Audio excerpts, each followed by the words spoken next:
24 April 2013 সকালটা ছিল অন্য 10টা দিনের মতোই, কিন্তু কিছুক্ষণের মধ্যেই সবকিছু পাল্টে যায়। ধসে পড়ে সাভারের রানা প্লাজা। মুহূর্তের মধ্যে মৃত্যু, কান্না আর বিভীষিকায় ছেয়ে যায় পুরো এলাকা।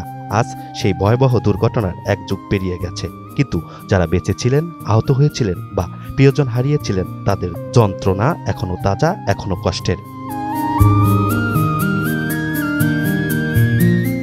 রানা প্লাজার ভবনটি আগে থেকেই ফাটল ধরা ছিল, কিন্তু শ্রমিকদের জীবনের কথা না ভেবে সেদিনও কাজ চালাতে বাধ্য করা হয়। সকাল 8টা 57 ভবনটি ধসে পড়ে। কয়েক সেকেন্ডের মধ্যে আটকে পড়ে হাজার হাজার পোশাক শ্রমিক। প্রাণ হারান 1100-র বেশি মানুষ, আহত হন প্রায় 2000-এর উপরে। বেঁচে ফেরা অনেকেই আজও পঙ্গু, মানসিকভাবে ভেঙে পড়া বা কর্মক্ষমতা হারানো মানুষ। কেউ হাত হারিয়েছে, কেউ পা, কারোর চোখে এখনো অন্ধকার। রেশমা, যিনি 17 দিন পর ধ্বংসস্তূপ থেকে জীবিত উদ্ধার হন, কিন্তু তার জীবনের গল্পের বাইরেও ছিল হাজারো অজানা কান্না। বান্ডেল থাকলে প্রতি সেনমানিতে টাকা বাঁচবে। বিকাশ সেনমানি বান্ডেল কিনে জিতুন প্রতি লেনদেনে।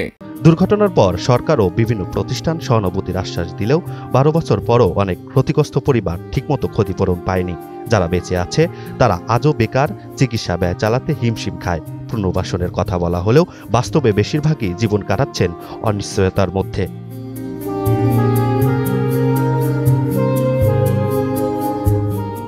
রানা প্লাজার ধস আমাদের গার্মেন্টস শিল্পের ভয়াবহ বাস্তবতাকে চোখে আঙ্গুল দিয়ে দেখিয়ে দিয়েছিল।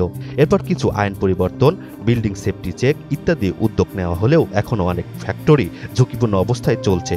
শ্রমিকদের জীবনের চেয়ে উৎপাদন যেন বেশি গুরুত্বপূর্ণ, এটাই যেন বাস্তব। এক যুগ পেরিয়ে গেলেও ক্ষতিগ্রস্তদের যন্ত্রণা কমেনি। ভবিষ্যতে যেন এমন ঘটনা আর দেখতে না হয়, সেজন্য নিরাপত্তা, ন্যায্য বেতন ও সম্মান দেওয়া হোক শ্রমিকদের। Imran Hossain, NTV online.